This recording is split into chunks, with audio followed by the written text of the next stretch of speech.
오늘은 예수님의 산상보훈 중에 세 번째 말씀, 온유한 자는 복이 있나니라는 말씀을 드리도록 하겠습니다. 이 온유라는 거 참 좋은 성품을 우리에게 나타내는 겁니다. 이 온유라는 게 참 우리 속에 있다는 것은 참 좋은 게 있는 거예요. 여러분들은 한 가지 물어봐야죠. 온유한 것 같아요? 그래요. 온유해야죠.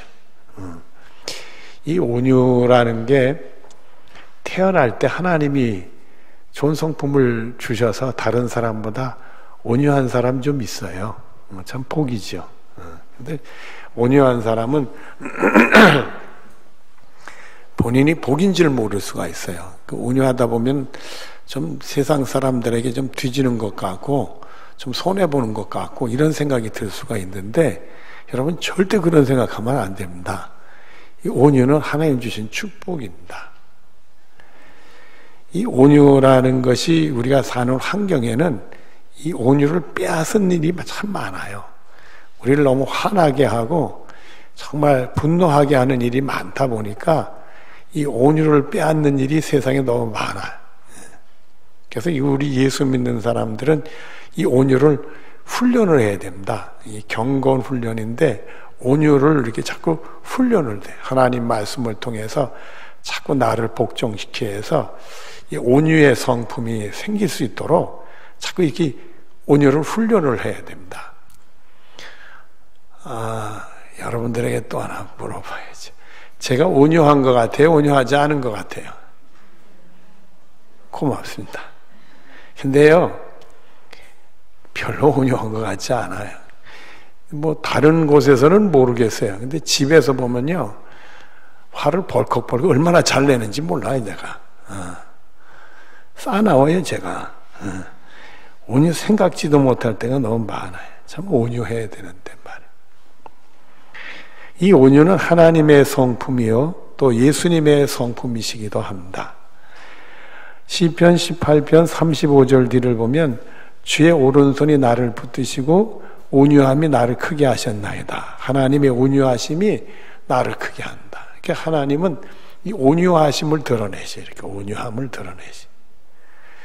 또 마태복음 11장 29절 앞에 보면은 나는 마음이 온유하고 겸손하니, 우리를 위해서 우리 예수님은 온유한 마음을 보여주셨어요. 예수님이 온유하신 분이에요. 베드로전서 3장 4절에 보면 이런 말씀이 나옵니다. 오직 마음에 숨은 사람은, 우리가 예수 믿는 사람은 이 속에 속사람이 있다고 그러는데, 우리 이 숨은 사람은 온유하고 안정된 심령에 썩지 않을 것으로 하라. 이는 하나님 앞에 값진 것이니라. 우리 속사람이 온유한 것은 하나님 앞에 값진 거래. 값진 거래. 참 우리 예수 믿는 사람들은 온유해야 됩니다. 에베소 4장 1절 뒤로 2절 앞에 보면 내가 너희를 권하노니, 사도 바울 선생께서 에베소 교인들에게 권하는 말씀이 있습니다. 뭐라고 권하느냐 하면은 부르심을 받은 일에 합당하게 행하여, 부르심을 받은 일에 합당하다는 얘기는, 여러분 우리가 예수 믿고 구원받을 수 있도록 하신 일이 부르심인데 하나님 은혜 주셔서 그래요. 예수님의 십자가의 사랑으로 하나님 우리에게 은혜를 베풀어 주셔서 우리가 예수 믿고 구원받는 사람으로 부르심을 받았다. 그 은혜를 받은 것처럼 합당하게 행하여서 모든 겸손과 온유로 해라, 이렇게 말씀을 해요. 그래서 우리가 예수 믿는 사람들은 온유해야 됩니다. 특별히 하나님의 일을 할 때 더 온유해야 됩니다. 디도서 3장 2절 뒤를 보면 범사의 온유함을 모든 사람에게 나타낼 것을 기억하게 하라, 이렇게 말씀을 하셨어요.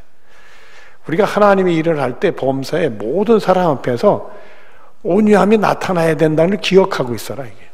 그러니까 우리 이 마음속에 나는 온유해야 돼, 말이나 행동에서 온유하게 해야 돼, 온유해야 돼, 이렇게 나타내는 것을 기억해 가지고 있어야 된다. 디모데후서 2장 24절 25절에 보면 주의 종은, 하나님의 일을 하는 주의 종은 마땅히 다투지 아니하고 모든 사람에 대해 온유하며 가르치기를 잘하며 참으며 거역하는 자를 온유함으로 훈계할지니, 이렇게 됐어요. 이 하나님의 이런 사람은 모든 사람들 앞에 다 온유가 나타나야 되는데, 특별히 우리가 더 생각해야 돼. 거역하는 사람에 대해서도 온유해야 된다.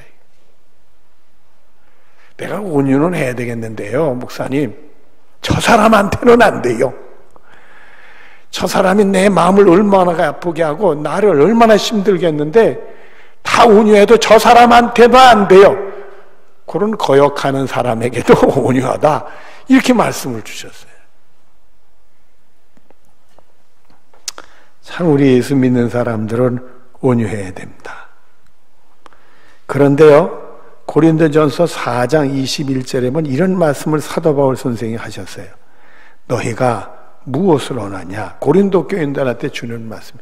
고린도 교인들아, 무엇을 원하느냐? 내가 매를 가지고 너에게 가랴, 사랑과 온유의 마음으로 나아가랴, 이렇게 됐어요. 고린도 교인들이 사도 바울을 얼마나 마음 아프게 하고 힘들게 하고 그러는지, 내가 너희들한테 나아가는데 매를 가지고 가야 되느냐, 사랑과 온유를 가지고 가야 되느냐, 이런 질문을 던졌어요. 그러니까 고린도 교인들이 매 맞을 짓을 한 거야, 안 한 거야? 대답이 없으신가? 여러분들이 제 설교를 잘 듣고 있는 것 같은데 점잖하신지 말이에요. 온유하셔가지고 대답을 안 하시는구나. 여러분들, 고린도 교인들이 사도 바울을 너무 힘들게 하고 속상하게 하니까 이제 사도 바울이 고린도 교인을 가려고 하는데 매를 가지고 가야 되느냐, 사랑과 온유를 가지고 가야 되느냐, 선택을 해라. 매 맞을 짓을 많이 했거든요. 이 고린도 교인들이 은혜를 받더니 이 제정신들을 못 차려요. 은혜 받고 교만해지면 정신이 나갑니다. 그래가지고 싸움박질을 해요. 여러분들, 이 고린도 교회는 사도 바울이 복음을 전해서 예수 믿는 사람들이 모여서 교회를 시작했는데 사도 바울을 통해서 교회가 개척이 된 거예요. 그리고 사도 바울이 다른 교회보다 더 정성을 많이 쏟았다 하기는 조금 그럴지 몰라도 사실 정성을 더 쏟았어요. 사도 바울은 많은 곳에 가서 복음을 전하고 교회를 세웠지만은 특별히 두 교회는 많이 가고 많이 머물러진 교회가 있어요. 그 교회의 이름들이 에베소 교회고 고린도 교회. 고린도 교회는 3년이나 있었어요. 정성을 이렇게 쏟고 눈물로 기도한 교회가 싸움박질을 해요. 아니, 싸움박질 하는 것도 좋지만은 이게 편을 갈라가지고 나중에는 바울을 대적하는 세력으로 바뀌어지고 말았어요. 그래서 우리들이 그 연구하는 사람들이 뭐라는 얘기를 하느냐면 고린도전서하고 후서 사이에 또 다른 서신, 중간 서신이 있었을 것이다. 이 두 가지 이렇게 연결하다 보면은 고린도 후서에서는 고린도 전서에서 하지 않은 어떤 사건에 대한 내용들하고 말씀을 얘기하는 거 보니까 중간에 무슨 서신이 있었는데 또 어떤 사건이 있느냐, 하도 고린도 교인들이 안타까워서 사도 바울이 고린도 교회 갔더니 고린도 교회에서 사도 바울을 쫓아내는 일이 있었다. 그걸 엿볼 수 있다는 게, 특히 고린도 후서에 보면 그게 엿보여진다는 거예요. 아니, 사도 바울에게 이 못쓸 짓 했던 이 고린도 교인들 말이에요. 그러니까 고린도 교회인들 하는 짓을 보니 갈 때 매를 가지고 가야 되느냐, 사랑과 온유를 가지고 가야 되느냐. 사랑과 온유를 가지고 가야 되겠죠. 근데 매 맞을 짓을 하거든. 그런데요, 고린도전서 13장 3절 뒤로 4절 앞에 보면은 사랑이 없으면 내게 아무 유익이 없느니라. 이것도 고린도 교인들 하신 말씀이에요. 사도 바울이 자기의 사랑이 없다면 아무 유익이 없다. 사랑은 오래 참고 사랑은 온유하며, 사랑은 오래 참고 사랑은 온유한 거래. 이걸 보면 사도 바울은 온유를 가지고 한 것만이 틀림이 없어. 또 민수기 12장 3절에 보면 모세 얘기가 나오는데요, 모세는 온유함이 지면의 모든 사람보다 더하더라. 이 모세는 얼마나 온유한지 세상 다른 사람들보다 특별하게 더 온유가 더한 사람이었다 이게. 근데 여러분들, 이스라엘 백성들이 광야 40년 동안 모세를 얼마나 속삭였어요. 서틀리면 원망하고 불평하고 모세를 닦아세우질 않나. 나중엔 모세를 배역해가지고 배신까지 하고 모세를 몰아내려고 하고 별짓을 다 했어요. 안 믿는 사람 다 해서는 안 될 짓들을 해요.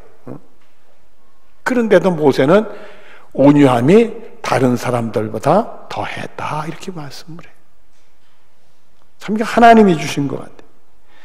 갈라디아 5장 22절 앞에 보면은 오직 성령의 열매는 사랑과 희락과 화평과 5장 23절에 보면 온유와 절제는 이 같은 것을 금지할 법이 없느니라. 이 말씀을 보니까 이 사도 바울도 그렇고 모세도 성령이 역사하셨구나.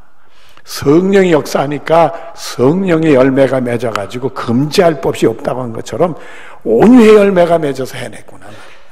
이 성령이 역사하면 온유가 생기는구나. 그러니까 여러분들이 내가 온유해야 되는데 온유하지 못하다 그러면 성령님께 도움을 요청해서 성령이 여러분 감동시켜가지고 성령의 열매를 맺으면 온유의 열매가 맺는 복 있게 될 줄로 믿습니다. 또 디모데전서 2장 8절 뒤를 보면 분노와 다툼이 없이 거룩한 손을 들어 기도하기를 원하노라. 기도하래. 기도하래. 거룩한 손을 들어서 기도하래. 그러니까 하나님 나에게 온유의 열매를 성령께 주시옵소서 이렇게 기도하는데, 손든다는 것은 정말 하나님의 은혜를 받게 손드는 것도 있지만 하나님 내가 항복합니다. 나 온유하지 못해요. 나에게 온유를 주십시오. 기도하래. 그리고 주시는 말씀이 고린도후서 12장 19절 뒤를 보면 이 모든 것은 너희의 덕을 세우기 위함이니, 우리가 온유하게 사는 것은 덕 세우는 일을 위해서 해라 하는 말씀이고, 베드로전서 3장 15절 뒤를 보면 온유와 두려움으로 하고 선한 양심을 가져라. 이는 그리스도 안에 있는 너희의 선행을 욕하는 자들로 그 비방하는 일에 부끄러움을 당하게 하려 함이라. 참 고약한 사람들 많아.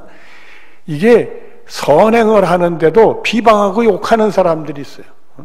남이 선행하면 오히려 시기하고 질투해도 그런 사람도 있는가 봐요. 그런 사람들에게도 온유함으로 해라. 그래 나중에 부끄럽게 한다. 그들이 부끄러워서 돌아온다. 그리고 고린도전서 6장 20절에 값으로 산 것이 되었으니 그런즉 너희 몸으로 하나님께 영광을 돌리라.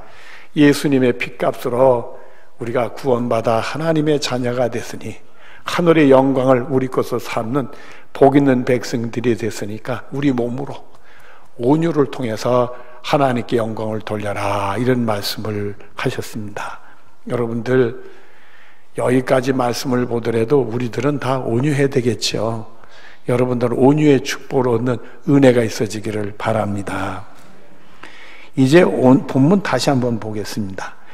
온유한 자는 복이 있나니 그들이 무엇을 기업으로 받을 것이며, 이 얘기는 뭐예요? 온유한 사람들은, 우리 예수 믿는 사람들은 하늘의 복을 많이 생각하는데, 이 온유한 사람은 어디에서 기업을 얻는 복이 있다? 땅에서 복 받는다는 게 땅에서 하나님의 축복을 받는다는 게 놀라운 말씀을 주신 거예요. 온유한 사람은 땅에서 복을 받는데, 우리가 땅에서 복을 받으려면 온유한 사람이 돼야 된다 이거예요. 시편 37편 1절과 2절에 보면 이런 말씀들이 나옵니다. 악을 행하는 자들 때문에 불평하지 말고 불의를 행하는 자들로 시기하지 말라 이런 말씀을 주셨어요. 그냥 저 사람이 왜 저래? 사람이 왜 저런 마음을 갖고 저런 행동을 해? 그런 사람들이 생기더라도 불평하지 말고 마음이 편치 못해서 시기심을 갖지 말라 이거예요. 그리고 계속되는 말씀을 보면은 그들은 풀과 같이 속히 배임을 당할 것이며 푸른 채소같이 쇠잔할 것이미로다 이렇게 말씀했어요. 여러분들 우리가 이 단오가 가깝든지 추석이 갖다 두면 자기의 관계되는 곳에 풀을 베요. 멀쩡한 풀을 벤단 말이에요. 왜 풀을 베는지 아세요? 거기에 풀들이 이렇게 꽃이 핀 다음에 이 풀들도요 조그만 풀들도 눈에 보이지 않는 꽃이 핍니다. 그리고 씨가 맺어져요. 근데 씨가 이제 영굴면 그 씨들이 떨어지면 그 이듬해 풀이 더 잔뜩 나니까 영굴기 전에 잘라야 돼. 그 시기가 바로 추석 전이라 이거요. 그래야 씨들이 안 떨어져 그 이듬해 풀이 덜 나니까. 이 씨가 영구로서 떨어진 다음에 그때 가서 풀 베면 아무 소용이 없단 말이야. 그러니까 풀 있는 자리는 싹싹 빈다 이게. 속히 악한 자 불인 자는 싹싹 비임을 당하고 그리고 풀은 얼마 못 가요. 세잔하게 된다. 그러나 37장 11절 이런 말씀을 합니다. 온유한 자는 땅을 차지하며 풍성한 화평으로 즐거워하리로다. 놀랍게도 온유하면 하나님이 역사하시니까 땅에서 우리가 복을 받을 뿐만 아니라 풍성한 화평으로 즐거워 근심 걱정이 없는 세월을 지내게 된다 이게. 온유하게 했으니까 하나님의 구원을 받아서 복을 받는 사람이 될 뿐만 아니라 하나님이 다 알아서 해주신 거니까 걱정 근심할 필요가 없으니까 풍성한 화평으로 즐거워하며 살게 된다 이거예요. 그렇지 못한 사람은 마음이 강팍해지고 다른 사람 부딪히게 되니까 불편하고 불안하고 쫓기고 화평이라는 게 없는 거예요. 즐거운 삶이 없는 거예요. 별일 아닌데도 놀라고 아무것도 아닌데 또 화내고 악순환이 되고 만단 말이에요. 온유한 사람은 하나님이 복을 주시니까 땅을 차지할 뿐만 아니라 풍성한 화평으로 즐겁게 사는 축복이 있다 이게. 그래서 로마서 12장 21절에 악에게 지지 말고 선으로 악을 이기라. 여러분 악을 악으로 갚는 게 뭐예요? 저쪽에서 악하니까 나도 화가 나니까 분노해서 악으로 갚는데 그러지 말라. 악에게 지지 말고 선으로 온유로 악을 이겨라. 하나님이 역사하실 테니까 악을 이겨내라. 그리고 시편 25편 9절에 보면 온유한 자를 정의로 지도하시며 온유한 자에게 그 도를 가르치시리로다. 여러분 우리가 온유하면 말입니다. 하나님 우리를 지도하시고 가르치신대. 땅에서 기업을 얻게 하시려고 우리를 지도하시고 가르치신대. 야고보서 1장 21절 들어보면 너희 영혼을 능히 구원할 바 마음에 심은 말씀으로 온유함을 받으라. 우리가 이 말씀을 받을 때 이 말씀은 우리를 구원하는 말씀인데 우리가 이 영혼이 잘 되기 위해서 이렇게 말씀을 받는데 여러분들이 말씀을 들을 때 은혜되는 말씀 있잖아요. 은혜되는 말씀은 이게 마음에 새기도록 돼 있어요. 그래서 그 말씀이 우리 마음에 심겨지는데 이 심겨진 말씀은 말입니다. 어떤 상황이 되면 그 말씀이 연결되면 은혜의 말씀이 기억이 나요. 온유에 대해 해당되는 사건이 생기면 온유가 기억이 된단 말이에요. 그래서 그걸 온유함으로 받아들여라 이렇게 돼 있어요. 그래서 우리들이 자꾸 이게 하나님의 지도하심과 가르침을 받고 말씀을 통해 자꾸 배움을 받으면서 우리가 온유를 자꾸 훈련시켜야 돼. 훈련시켜야 돼. 그래서 요한 3서 1장 2절에 보면 사랑하는 자여 내 영혼이 잘된 같이 내가 범사가 잘되고 강권하기를 내가 강권하라. 영혼이 잘되는 일에 온유를 통해서 우리 성품이 우리 예수님과 하나님 닮는 성품으로 우리 온유의 성품이 잘되면 범사가 잘되고 강건하지는 복이 있기를 원한다. 또 디모데전서 4장 8절 뒤를 보면 경건은 범사에 유익하니 금생과 내생이 약속이 있느니라. 이 온유로 우리가 건강한다. 말씀을 통해 온유 훈련시키면 이 경건 훈련을 하게 되면 하나님의 약속이 있는데 금생과 내생의 약속이 있다. 보통 우리들이 이 말씀을 보면 이 금생 우리가 살고 있는 현재보다는 하늘나라에서의 복을 더 생각을 해요. 이 땅의 영광보다는 하늘의 상과 영광을 더 생각을 하게 돼 있어. 둘 중에 하나를 선택하는 말씀이 많아 나와. 그런데 이 온유의 경건 훈련은 금생 이 땅에서도 기어보는 복이 있고 하늘에서도 복을 받는다 이거예요. 이게 온유가 얼마나 우리에게 중요하고 복이냐 이게. 이제 말씀을 정리하도록 하겠습니다. 마태복음 11장 28절 29절을 보면 수고하고 무거운 짐진 자들아 다 내게로 오라. 내가 너희를 쉬게 하리라. 너희들이 인생에 수고가 많으냐? 너무 화나게 하느냐? 너무 슬프게 하느냐? 너무 속상하게 하느냐? 이 화를 참지 못하게 하느냐 말이야. 이 수고하고 무거운 짐진 자들아 다 내게로 오라. 내가 쉬게 하리라. 우리 예수님이 나한테 와라. 내가 너희를 쉬게 해주겠다. 그리고 계속되는 말씀을 보면 나는 마음이 온유하고 겸손하니 나의 멍에를 메고 내게 배우라. 예수님의 멍에는 예수님의 십자가겠죠. 그걸 메고 배우래. 여러분, 예수님이 십자가라는 게 뭐예요? 여러분 물어볼게요. 예수님이 유대인들에게 해친 적이 있어요? 해친 적이 없어요? 아니, 모르나? 예수님이 유대 사람들에게 악하게 했어요? 악하지 않게 했어요? 안 했죠. 선하게만 하셨죠. 어떻게 하면 그들을 구원하려고 하고 그들의 고통을 해소해 주려고 선만 베풀어 줬죠. 그러나 유대인은 예수님한테 어떻게 했어요? 미워하고 해치고 심지어 잡아 십자가에 못 박아 죽였지 않습니까? 그 죄인들을 구원하기 위해서 그 죄를 짊어지고 십자가에 희생하신 것이 예수님이 십자가예요. 그래서 예수님이 우리에게 주시는 말씀이 너 그렇게 억울하고 화하고 속상하고 분노하느냐? 내 멍에를 메고 매라. 내가 억울하고 너무 속상하고 화나는 일이지만은 그들의 죄를 짊어지고 십자가에 희생한 이 멍에를 메고 나한테 배우라. 그리하면 쉼을 얻으리라. 우리 예수님 얼마나 힘드셨을까? 예수님 얼마나 아프셨을까? 이런 생각하면은 오히려 내 마음이 이런 걸 가지고 내가 화내고 속상하고 힘들어하면 안 되지. 이길 수 있는 믿음이 생긴다. 그래서 수고하고 무거운 짐진 자들아 다 내게로 오라. 내가 너희를 쉬게 하리라.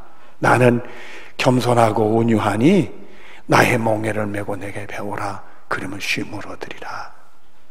여러분들이 속상하고 화나고 분노하면은 우리 예수님께 가서 예수님의 십자가 붙들고 하나님 주신 쉼의 은혜가 여러분이 있어지기를 바랍니다. 그리고 고린도전서 1장 18절에 보면 십자가의 도가 멸망한 자들에게 미련한 것이요 구원을 받는 우리에게 하나님의 능력이다. 여러분, 이 십자가를 붙으면 나를 구원한 하나님의 능력이 또 온단 말이에요. 쉼만 주시는 게 아니라 나를 구원한 하나님의 능력이 와서 온유한 자는 복이 나니 땅을 기업으로 받을 것이며 하나님이 우리를 승리케 역사하신다. 세상 사람들은 그게 미련하게 볼지 몰라도 우리 믿음을 가지고 예수님 십자가 붙들면 우리를 구원하는 하나님의 능력이 나타난단 말이에요. 그래서 여러분들은 온유해서 정말 하나님 주시는 마음의 쉼을 얻고 온유해서 하나님의 구원의 능력이 나타나는 승리를 경험하는 복이 여러분의 것이 되어지기를 바랍니다. 기도하겠습니다. 사랑이 많으신 하나님 감사합니다. 은혜 중에 사랑하는 성도들과 더불어 온유에 대한 말씀을 드렸습니다. 온유해야 된다 알지만은 우린 실패할 때가 많습니다. 그러나 성령의 역사만 열매가 맺어져서 온유가 되는 줄로 믿사오매 실패했더라도 다시 일어나게 하시고 또 말씀을 붙들고 나를 쳐 복종케 해서 성령의 도우심으로 온유의 열매를 맺고 땅의 기업을 얻는 승리를 경험하는 우리 모두들이 되게 하여 주시옵소서. 예수님의 이름으로 기도드리옵나이다. 아멘.